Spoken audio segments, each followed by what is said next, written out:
নামাজের সালাম ফিরিয়ে ৭ বার আল্লাহকে সন্তুষ্টি করার জন্য দৃঢ় বিশ্বাস রেখে ৭ বার এই দোয়াটি পড়ুন।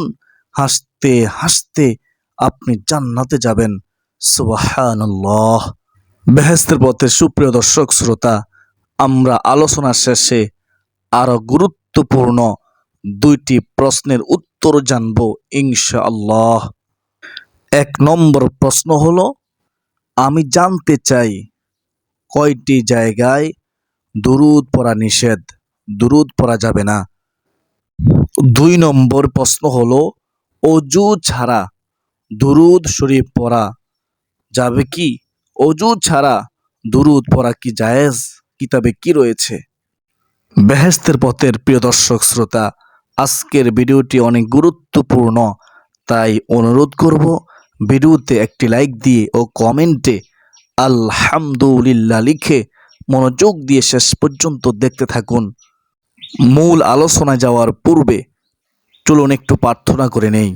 হে আল্লাহ, যারা আজকের আলোচনা শুনবে, আল্লাহ গো, এখান থেকে এই দোয়ার আমলগুলো করা তৌফিক দান করিও। আমাদের সকলে দুঃখ, কষ্ট, পেরেশানি, হতাশা, দুশ্চিন্তা দূর করে দিও। সকলে কমেন্টে লিখি আল্লাহুম্মা আমিন। তো চলুন আমরা বিস্তারিত জেনে নেই। উচ্চ স্বরে বা স্বাভাবিক আওয়াজে আল্লাহু আকবার বলা প্রত্যেক ফরজ নামাজের সালাম ফিরিয়ে।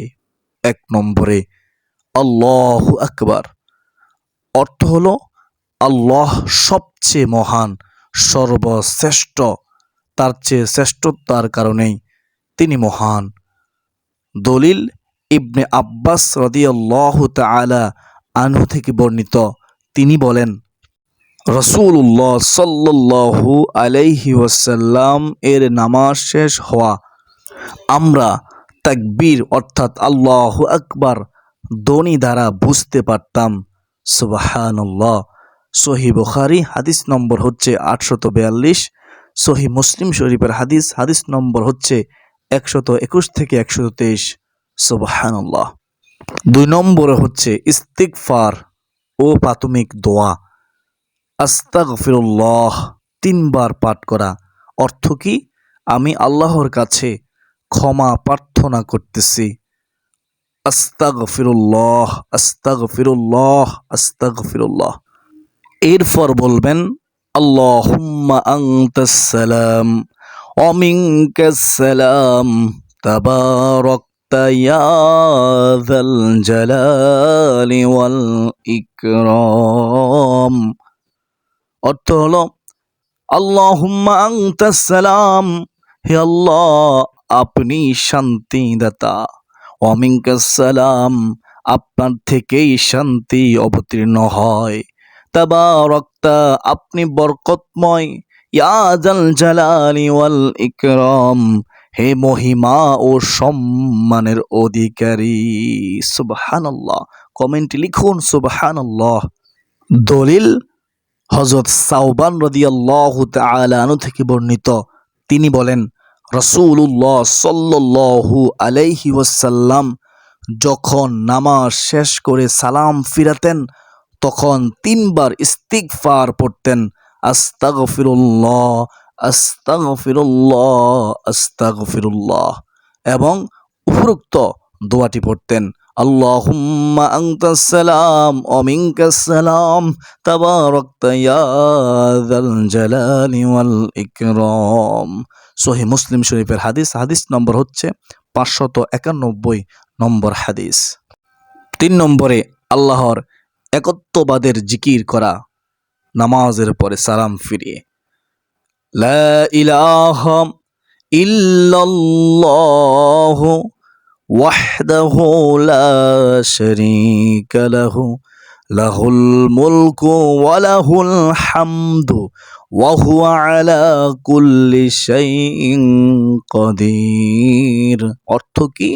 লা ইলাহা ইল্লাল্লাহ, আল্লাহ ব্যতীত আর কোন সত্য উপাস্য নেই। ওয়াহদাহু তিনি একক, লা শারীকা লাহু তার কোনো শরীক নেই। সুবহানাল্লাহ। লাহুল মুলকু, রাজত্ব একমাত্র তারই, ওয়ালাহুল হামদু, এবং সমস্ত প্রশংসাও তার জন্যই, ওয়া হুয়া আলা কুল্লি শাইইন কাদির, তিনি সব কিছুর উপর ক্ষমতাবান, সর্বশক্তিবান। সুবহানাল্লাহ, সুবহানাল্লাহ। দলিল মুগিরা ইবনে শুবাহ রাদিয়াল্লাহু তাআলা আনহু থেকে বর্ণিত, রাসূলুল্লাহ সাল্লাল্লাহু আলাইহি ওয়াসাল্লাম প্রতি ফরজ নামাজ শেষে সালাম ফিরিয়ে এই জিকিরটি পাঠ করতেন, লা ইলাহা ইল্লাল্লাহু ওয়াহদাহু লা শারীকা লাহু, লাহুল মুলকু ওয়া লাহুল হামদু ওয়া হুয়া আলা কুল্লি শাইইন কাদির। বুখারী ও মুসলিম শরীফের হাদিস। 4 নম্বরে সালাম ফিরিয়ে তাসবিহ ফাতিমি, এই গুনাহ মাফের আমল করবেন, অর্থাৎ সুবহানাল্লাহ 33 বার পড়বেন। সুবহানাল্লাহ অর্থ কি? আল্লাহ অতি পবিত্র। আলহামদুলিল্লাহ 33 বার পড়বেন, অর্থ কি? সমস্ত প্রশংসা আল্লাহর জন্য। আল্লাহু আকবার 33 বার পড়বেন অথবা 34 বার পড়বেন, অর্থ কি? আল্লাহ সবচেয়ে বড়, সর্বশ্রেষ্ঠ। তারপরে নবীজি বলেন 100 পূর্ণ করবে তোমরা উপরোক্ত এই দোয়াটি পড়ে, লা ইলাহা ইল্লাল্লাহু ওয়াহদাহু লা শারীকা লাহু, লাহুল মুলকু ওয়া লাহুল হামদু ওয়া হুয়া আলা কুল্লি শাইইন কাদির। দলিল ও ফজিলত হযরত আবু হুরায়রা রাদিয়াল্লাহু তাআলা আনহু থেকে বর্ণিত, রাসূলুল্লাহ সাল্লাল্লাহু আলাইহি ওয়াসাল্লাম বলেছেন, যে ব্যক্তি প্রত্যেক নামাজের পর এই তাসবিহগুলো পড়বে, তার গুনাহসমূহ যদি সমুদ্রের ফেনারাশির মতো অসংখ্য হয়, অগণিত হয়, তবুও তা ক্ষমা করে দেওয়া হয়। সুবহানাল্লাহ, সুবহানাল্লাহ। বেহেশতের পথে সুপ্রদিনী ভাই ও বোনেরা, আর কিভাবে বলে আপনারা বুঝবেন? দলিল সহিহ মুসলিম শরীফের হাদিস। 5 নম্বরে নামাজে সালাম ফিরিয়ে এই আমলটি করবেন, আয়াতুল কুরসির আমল, জান্নাতে যাওয়ার সহজ উপায়। সুবহানাল্লাহ। সূরা বাকারার 255 নম্বর আয়াত। বিসমিল্লাহির রহমানির রহিম। আল্লাহু লা ইলাহা ইল্লা হুয়াল হাইয়ুল কাইয়্যুম, লা তাখুযুহু সিনাতুন ওয়ালা নাওম, লাহু মা ফিস সামাওয়াতি ওয়া মা ফিল আরদ, মান জাল্লাযী ইয়াশফাউ ইনদাহু ইল্লা বিইযনিহি, ইয়ালামু মা বাইনা আইদিহিম ওয়া মা খালফাহুম, ولا يحيطون بشيء من علمه إلا بما شاء، وسع كرسيه السماوات والأرض ولا يؤوده حفظهما وهو العلي العظيم। এই হচ্ছে আয়াতুল কুরসি। এই আয়াতুল কুরসি আপনারা একবার পড়বেন, যতদিন বাঁচবেন সালাম ফিরিয়ে একবার পড়বেন ইনশাআল্লাহ। দলিল ও ফজিলত শুনলে অবাক হয়ে যাবেন। হযরত আবু উমামা রাদিয়াল্লাহু তাআলা আনহু থেকে বর্ণিত, রাসূলুল্লাহ সাল্লাল্লাহু আলাইহি ওয়াসাল্লাম বলেছেন, যে ব্যক্তি প্রত্যেক ফরজ নামাজের পর আয়াতুল কুরসি পাঠ করবে, তার জান্নাতে প্রবেশের পথে মৃত্যু ছাড়া আর কোনো বাধা থাকবে না। এর চেয়ে সুসংবাদ আর কি হতে পারে? আপনি একবার ভেবে দেখুন। সুবহানাল্লাহ। এই আমল আমরা ছাড়বো না। দেখে দেখে হলেও আমরা নামাজের সালাম ফিরিয়ে আয়াতুল কুরসির আমল করব। একবার পড়লেই হবে প্রত্যেক ফরজ নামাজের পরে। বেহেশতের পথের ইউটিউব চ্যানেলের সুপ্রিয় দিনী ভাই ও বোনেরা, যারা এখনো ভিডিওটিতে লাইক দেননি, লাইক দিয়ে দিন, অপরের কাছে সহজে ভিডিওটি পৌঁছে যাবে ইনশাআল্লাহ। 6 নম্বরে আপনি নামাজের সালাম ফিরিয়ে আমলটি করবেন। ছোট 3 সূরা আমল ফরজ নামাজ শেষে সূরা ইখলাস, সূরা ফালাক এবং সূরা নাস পাঠ করা। নিয়ম: সাধারণ ওয়াক্তে একবার করে, তবে ফজর ও মাগরিবের পর 3 বার করে পড়া সুন্নত। কথাটা বুঝবেন। ফজরের পর 3 বার করে পড়বেন প্রতিটি সূরা, তারপর আবার মাগরিবের পরে 3 বার করে পড়বেন। আর বাকি 3 ওয়াক্ত নামাজের শেষে আপনি প্রত্যেক ফরজ নামাজের পরে 3টি সূরা একবার করে পড়বেন। তারপরে হাতের তালুতে ফু দিয়ে শরীর মাসে করে নেবেন ইনশাআল্লাহ। দলিল: উকবা ইবনে আমের রাদিয়াল্লাহু তাআলা আনহু থেকে বর্ণিত। তিনি বলেন, রাসূলুল্লাহ সাল্লাল্লাহু আলাইহি ওয়াসাল্লাম আমাকে প্রত্যেক নামাজের পর মুআউযিজাত অর্থাৎ সূরা ইখলাস, সূরা ফালাক ও সূরা নাস এই 3টি সূরা পড়ার নির্দেশ দিয়েছেন। সুবহানাল্লাহ। এই 3টি সূরা পড়লে জাদু টোনা কুফরি কালাম থেকে হেফাজত করবেন যিনি, তিনি কে? আল্লাহ। সুনানে আবু দাউদ হাদিস নং হচ্ছে 1523, সুনানে তিরমিজি হাদিস নম্বর হচ্ছে 2903 নম্বর হাদিস। সুবহানাল্লাহ। ফজর ও মাগরিবের পর 10 বার বিশেষ এই জিকিরটি করবেন। ফজরের পর 10 বার পড়বেন, মাগরিবের পরে 10 বার করে পড়বেন যতদিন বাঁচবেন ফরজ নামাজের সালাম ফিরিয়ে। লা ইলাহা ইল্লাল্লাহু ওয়াহদাহু লা শারীকা লাহু লাহুল মুলকু ওয়া লাহুল হামদু ইউহয়ী ওয়া ইউমীতু ওয়া হুয়া আলা কুল্লি শাইইন কাদির। অর্থ কি? আল্লাহ ছাড়া কোনো সত্য উপাস্য নেই, তিনি একক, তার কোনো শরিক নেই। রাজত্ব ও প্রশংসা একমাত্র তারই জন্য। তিনি জীবন দান করেন এবং মৃত্যু দেন, তিনি সব কিছুর উপর ক্ষমতাবান। সুবহানাল্লাহ, সুবহানাল্লাহ, তিনি সর্বশক্তিমান। দলিল ও ফজিলত: হযরত আবু যর রাদিয়াল্লাহু তাআলা আনহু থেকে বর্ণিত, রাসূলুল্লাহ সাল্লাল্লাহু আলাইহি ওয়াসাল্লাম বলেছেন, যে ব্যক্তি ফজর ও মাগরিবের নামাজের পর পায়ের অবস্থান পরিবর্তন করার আগে এই জিকিরটি 10 বার পড়বে, তার আমলনামায় 10টি নেকি লেখা হবে, 10টি গুনাহ মাফ করা হবে, 10টি মর্যাদা দান করা হবে এবং সে ওই দিন শয়তানের ক্ষতি থেকে মুক্ত থাকবে। আপনি কি চান শয়তানের ওয়াসওয়াসা থেকে, ধোঁকা থেকে বাঁচতে? তাহলে আপনি ফজরের পরে 10 বার, মাগরিবের পরে 10 বার এই দোয়াটি পড়ুন। দলিল: সুনানে তিরমিজি হাদিস নম্বর হচ্ছে 3474 নম্বর হাদিস। লা ইলাহা ইল্লাল্লাহু ওয়াহদাহু লা শারীকা লাহু লাহুল মুলকু ওয়া লাহুল হামদু ইউহয়ী ওয়া ইউমীতু ওয়া হুয়া আলা কুল্লি শাইইন কাদির।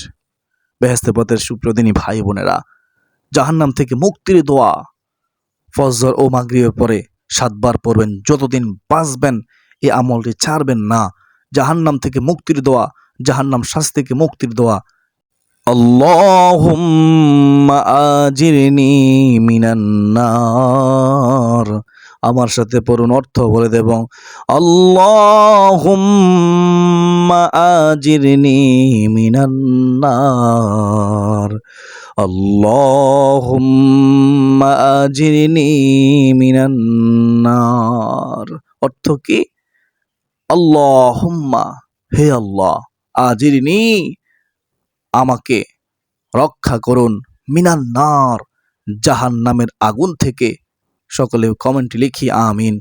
দলিল ও ফজিলত: হারিস ইবনুল মুসলিম রাদিয়াল্লাহু তাআলা আনহু তার পিতা থেকে বর্ণনা করেন, রাসূলুল্লাহ সাল্লাল্লাহু আলাইহি ওয়াসাল্লাম বলেছেন, যখন তুমি মাগরিব ও ফজর নামাজ শেষ করবে তখন কারো সাথে কথা বলার আগে এই দোয়াটি 7 বার পড়বে। কতবার পড়বে? 7 বার পড়বে। যদি তুমি ওই রাতে বা দিনে মারা যাও তবে তোমার জন্য জাহান্নাম থেকে মুক্তির ফরওয়ানা লিখে দেওয়া হবে। সুনানে আবু দাউদ হাদিস নম্বর হচ্ছে 5079 এবং মুসনাদ আহমদ শরীফের হাদিস নম্বর হচ্ছে 18054। আপনারা এতক্ষণ পর্যন্ত যে দোয়ার অপেক্ষা করেছিলেন, এই সেই দোয়া, যে দোয়াটি ফজরের পরে 7 বার, মাগরিবের পরে 7 বার পড়লে জাহান্নামের আগুন থেকে বাঁচতে পারবেন। আপনি হাসতে হাসতে জান্নাতে চলে যাবেন ইনশাআল্লাহ। তো নামাজে সালাম ফিরিয়ে আপনারা এই দোয়াটিও পড়বেন। উপকারী জ্ঞান ও রিজিক বৃদ্ধির দোয়া, অত্যন্ত দামি দোয়া। নবীজি সাল্লাল্লাহু আলাইহি ওয়াসাল্লাম প্রত্যেক ফরজ নামাজের পরে সালাম ফিরিয়ে পড়তেন। বিশেষ করে ফজরের ফরজ নামাজের পর অবশ্যই পড়বেন, ফজরের পরে এবং মাগরিবের পরে। দোয়াটি হচ্ছে, আল্লাহুম্মা ইন্নী আসআলুকা ইলমান নাফিআ ওয়া রিজকান তাইয়্যিবা ওয়া আমালান মুতাকাব্বালা। অর্থ কি? হে আল্লাহ, আমি আপনার কাছে উপকারী জ্ঞান চাই, পবিত্র জীবিকা আপনার কাছে চাই এবং কবুলযোগ্য আমল প্রার্থনা করতেছি। আল্লাহু আকবার কাবীরা। এই দোয়াটি পড়বেন ফজরের পরে এবং মাগরিবের পরে। যদি সম্ভব হয় প্রত্যেক ফরজ নামাজের পরে আপনারা পড়বেন সালাম ফিরিয়ে দোয়াটি। দলিল উম্মে সালামাহ রাদিয়াল্লাহু তাআলা আনহা থেকে বর্ণিত, রাসূলুল্লাহ সাল্লাল্লাহু আলাইহি ওয়াসাল্লাম ফজরের নামাজে সালাম ফেরানোর পর নিয়মিত এই দোয়াটি পাঠ করতেন। সুবহানাল্লাহ। দলিল সুনানে ইবনে মাজাহ হাদিস নম্বর হচ্ছে 925, মুসনাদ আহমদ শরীফের হাদিস নম্বর হচ্ছে 26521। সুবহানাল্লাহ। আল্লাহর নিয়ামতের কৃতজ্ঞতা ও সাহায্য চাওয়ার দোয়া। এই দোয়াটি পড়বেন প্রত্যেক ফরজ নামাজের পরে একবার করে। নবীজি সাল্লাল্লাহু আলাইহি ওয়াসাল্লাম পড়েছেন, আমাদেরকে পড়ার জন্য হাদিসের মাধ্যমে উৎসাহিত করেছেন। অত্যন্ত দামি একটি দোয়া। আল্লাহুম্মা আইন্নি আলা যিকরিকা ওয়া শুকরিকা ওয়া হুসনি ইবাদাতিক। অর্থ কি? হে আল্লাহ, আপনার জিকির করার, আপনার শুকরিয়া আদায় করার এবং আপনার সর্বোত্তম ইবাদত করার আমাকে সাহায্য করুন, আমাকে তৌফিক দিন। আল্লাহুম্মা আমিন। আশা করি সকলে বুঝতে পেরেছেন। তো এখন শুনুন সেই গুরুত্বপূর্ণ দুটি প্রশ্নের উত্তর ইনশাআল্লাহ। অত্যন্ত গুরুত্বপূর্ণ, মনোযোগ দিয়ে শুনবেন। 1 নম্বর প্রশ্ন হলো, আমি জানতে চাই কয় জায়গায় দুরূদ পড়া নিষেধ, কিতাবে কি রয়েছে? এর জবাব শুনুন। ইসলামী শরীয়তে কিছু নির্দিষ্ট অবস্থা ও স্থানে রাসূলুল্লাহ সাল্লাল্লাহু আলাইহি ওয়াসাল্লামের উপর দুরূদ পাঠ করা নিষিদ্ধ বা মাকরুহ। ফিকাহ শাস্ত্রের নির্ভরযোগ্য গ্রন্থ যেমন ফতোয়ায়ে শামী অনুযায়ী সেই 7টি অবস্থা বা স্থান হলো: 1 নম্বরে সহবাস বা স্ত্রী মিলনের সময়, 2 নম্বরে পেশাব পায়খানা বা শৌচাগারে থাকাকালীন, প্রস্রাব পায়খানা করার সময় অথবা বাথরুমে থাকাকালীন দুরূদ শরীফ পড়া যাবে না, 3 নম্বরে ব্যবসার মাল বিক্রি বা লেনদেনের সময়, বেচাকেনা চালু করার সময় যেখানে দুনিয়াবি ব্যস্ততা মুখ্য থাকে, 4 নম্বরে পা পিছলে বা হুচুট খাওয়ার সময় দুরূদ পড়া যাবে না, 5 নম্বরে আশ্চর্যজনক কোনো সংবাদ শ্রবণের সময়, 6 নম্বরে পশু জবে করার সময়, কারণ এই সময় বিসমিল্লাহ পড়া হয়, 7 নম্বরে হাসি দেওয়ার সময়, কারণ এই সময় আলহামদুলিল্লাহ পড়া হয়। হাসি দেওয়ার সময়ও দুরূদ শরীফ পড়া যাবে না। উল্লেখ্য, হাসি দেওয়ার পর আলহামদুলিল্লাহ বলতে হয়, দুরূদ পড়ার নিয়ম নেই। 2 নম্বর প্রশ্ন, ওযু ছাড়া দুরূদ পড়া কি জায়েজ, কিতাবে কি রয়েছে? শুনেন, ওযু ছাড়া দুরূদ পড়া যাবে কিনা? হ্যাঁ, ওযু ছাড়া দুরূদ শরীফ পড়া সম্পূর্ণ জায়েজ। ইসলামী শরীয়তে ওযু না থাকা অবস্থায় মুখে দুরূদ শরীফ, জিকির, আজকার এবং দোয়া পড়ার ব্যাপারে কোনো নিষেধাজ্ঞা নেই। শরীর পবিত্র থাকলেই হবে, ওযু ছাড়াও দুরূদ শরীফ পড়া যাবে। পবিত্র কোরআনের দলিল। পবিত্র কোরআনে আল্লাহ তাআলা কোনো প্রকার শর্ত যেমন ওযু থাকা ছাড়াই যে কোনো অবস্থায় আল্লাহর জিকির ও স্মরণ করার অনুমতি দিয়েছেন। এর মধ্যে দুরূদ পাঠও অন্তর্ভুক্ত। আল্লাহ তাআলা বলেন, যারা দাঁড়িয়ে, বসে এবং শুয়ে আল্লাহকে স্মরণ করে। সূরা আল ইমরান আয়াত হচ্ছে 191। এই আয়াত দ্বারা প্রমাণিত হয় যে মানুষের পবিত্র বা অপবিত্র, ওযুহীন যে কোনো অবস্থায় মহান আল্লাহর জিকির করা বৈধ। দুরূদ শরীফও একটি অন্যতম জিকির ও দোয়া। দলিল হাদিস শরীফের দলিল। হাদিস শরীফ থেকে জানা যায় যে রাসূলুল্লাহ সাল্লাল্লাহু আলাইহি ওয়াসাল্লাম সব ধরনের পরিস্থিতিতেই আল্লাহর জিকির করতেন, যার জন্য ওযু থাকা বাধ্যতামূলক ছিল না। আম্মাজান আয়েশা সিদ্দিকা রাদিয়াল্লাহু তাআলা আনহা বর্ণনা করেন, রাসূলুল্লাহ সাল্লাল্লাহু আলাইহি ওয়াসাল্লাম সর্ব অবস্থায় আল্লাহর জিকির করতেন। সহিহ মুসলিম শরীফের হাদিস নম্বর হচ্ছে 373। যেহেতু রাসূলুল্লাহ সাল্লাল্লাহু আলাইহি ওয়াসাল্লাম সর্ব অবস্থায় জিকির করতেন এবং ওযু ছাড়াও জিকির করার বিষয়টি এই হাদিস দ্বারা প্রমাণিত, তাই ওযু ছাড়া দুরূদ পড়া সম্পূর্ণ বৈধ। তবে শরীর নাপাক হলে চলবে না, পবিত্র থাকতে হবে। বেহেশতের পথের ইউটিউব চ্যানেলের সুপ্রদিনী ভাই ও বোনেরা, ফিকাহ শাস্ত্রের সিদ্ধান্ত, ওলামাদের ঐক্যমত্য শুনেন। ইসলামের 4 ইমাম ও ফকিগণের মতে ছোট নাফাকি বা বড় নাফাকি উভয় অবস্থায় মুখে দুরূদ শরীফ, ইস্তেগফার এবং অন্যান্য দোয়া পড়া জায়েজ। বিখ্যাত ফিকহের কিতাব ফাতোয়া হিন্দিয়াতে উল্লেখ রয়েছে, অজু ছাড়া এবং গোসল ফরজ হওয়া অবস্থায় জিকির করা, তাসবিহ পড়া এবং দুরূদ শরীফ পাঠ করার কোনো অসুবিধা নেই। তবে উত্তম হচ্ছে অজু করে দুরূদ শরীফ পড়লে ভালো, এটা উত্তম হবে, এটা ভালো।